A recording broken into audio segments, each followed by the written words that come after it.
Меня зовут Колбая Рената Руслановна. Я работаю в МВД психологом уже 9 лет.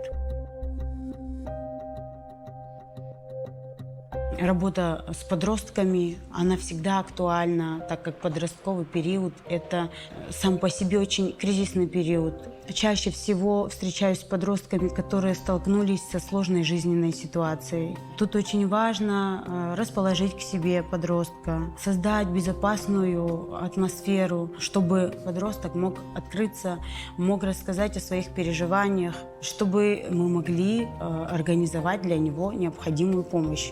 Родителям я бы дала такой совет. Помните, что ваши дети – это отдельные личности.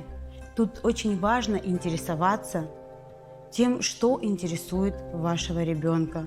Послушайте его, поддержите, создавайте среду возможностей, а не указаний. Помогайте, но давайте возможность отказываться от предложенных вами решений. Давайте возможность детям ошибиться.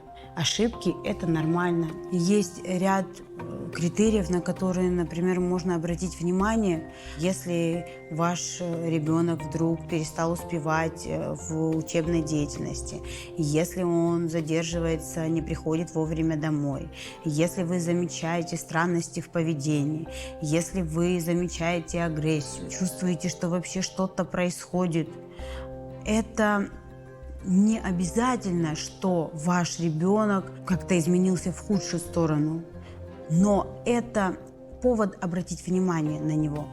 Это повод предложить свою помощь, предложить разобраться в том, что происходит, и услышать ответ, попробовать скорректировать поведение, обратиться к специалистам, если не получается. Не стыдно обращаться за помощью.